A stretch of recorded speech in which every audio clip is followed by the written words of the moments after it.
نحكي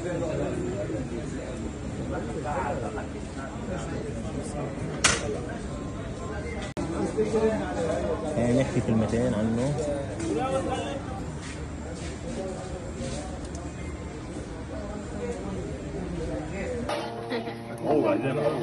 لا بالمرة يمسكوا الزاد.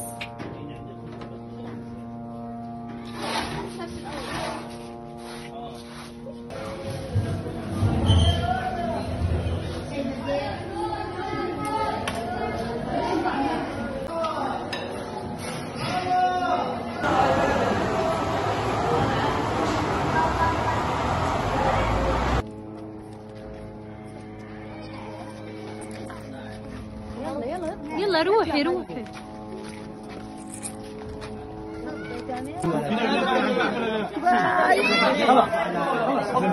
Şimdi bildiğiniz üzere Gazze'den gelen son verilere göre Gazze şehrinin %88'i yıkılmış durumda. Çok ciddi kayıplarımız var, hem de yaralı sayısı çok fazla. Ciddi bir amputasyon problemimiz var o bölgede. Özellikle uzuv kaybına ve ciddi omurilik ve beyin yaralanmasına neden olan ciddi ağır yaralanmalar söz konusu. Bununla birlikte son teşhis sonrası bile kapıların kapanmasından sonra içeriye yardımların engellendiğini, günde yaklaşık 600 tır girmesi gerekirken bunun 50-60 ile sınırlandığını bilmekteyiz ve bunu haber almaktayız.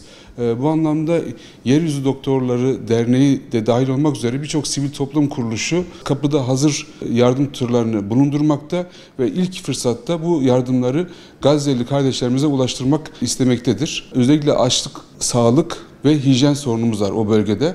Özellikle hijyen sıkıntısı olduğundan dolayı bir salgın hastalıkların yaygınlaşması riski çok büyük.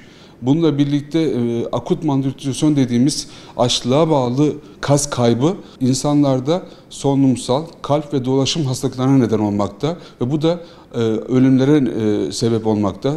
Burada bizim özellikle 2023 yılında sadece 4 tane akut malnutrisyona bağlı ölüm varken 2024'te bu 20-30 civarı, 2025'te de şu anda bugün itibariyle toplam 201 akut malnutrisyona bağlı ölüm söz konusu ve bunların 98'i çocuk. Ya bu ciddi bir uluslararası hukuk ihlali, o çocukların beslenmeye erişememesi ve açlığa maruz bırakılması bir toplu soykırım söz konusu. Burada biz Yeryüzü Doktorları Derneği olarak mümkün olduğunca orada beslenmeye, hijyen desteğine ve orada mobil sağlık ekipleriyle birlikte yerinde hizmet vermeye çalışmaktayız. Çünkü bizim hem fizik tedavi rehabilitasyon merkezimiz hem de dernek merkezimiz bombalanarak yıkıldı. Zaten hizmet veremiyoruz. Dolayısıyla mobil sağlık ekipleriyle birlikte bu hizmetleri özellikle yerinde vermeye çalışıyoruz. Beslenme desteği vermeye çalışıyoruz. Orada çalışan 16-17 arkadaşımız var. Bunlara maaş desteği veriyoruz. Gıda desteği çok önemli. Bu anlamda hem sivil toplum kuruluşları olarak hem Müslüman ümmeti olarak hem de Türk milleti olarak bu konuda hem yöneticilerimize hem de uluslararası yardım örgütlerine, Birleşmiş Milletler'e ve UNICEF'e baskı uygulayıp bu konuda bir sonuç almamız gerekiyor artık. Çünkü 2 yıla yaklaşıyor ve gözümüzün önünde bir katliam, soykırım söz konusu. Bir baba olarak bunu söylüyorum. Çocuklarının gıdaya erişememesi çok ciddi bir sorun. Birleşmiş Milletler'in son açık raporuna göre her 3 kişiden biri 24 saatten daha fazla beslenmeye erişemiyor.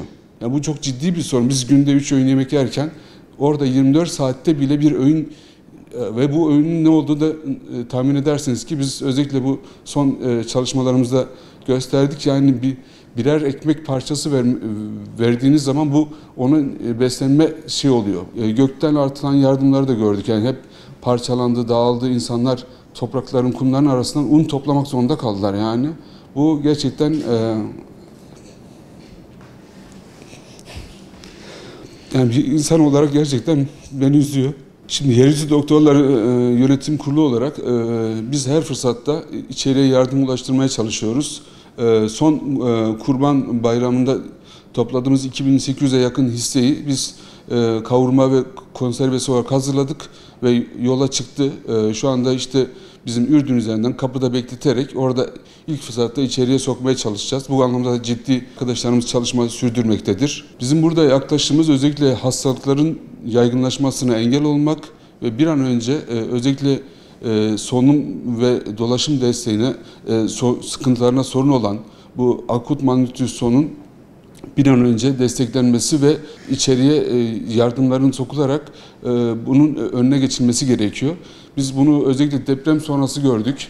Deprem sonrası 4-5 gün aç kalan bir insana direkt beslemek bile o insana zarar verirken burada günlerce aç kalan insanlara yardım desteğinin kontrollü bir şekilde ve sağlık ekibinin yardımıyla yapılması gerekiyor. Ve bu çünkü aksi halde bir takım komplikasyonlara neden olabilir. Özellikle bu bebek ölümlerinin ve çocuk ölümlerinin çok böyle artmasından çekiniliyor. Çünkü Birleşmiş Milletler'in açıklamasına göre 1 milyona yakın çocuk şu anda bu akut malnutrisyondan muzdarip durumda. Ve bunun bir an önce hem yöneticilerimize hem uluslararası sivil toplum kuruluşlarıyla birlikte uluslararası örgütlere baskı uygulanarak bu katliamın, soykırımın, bu hatta ambargonun sonlandırılması gerekiyor.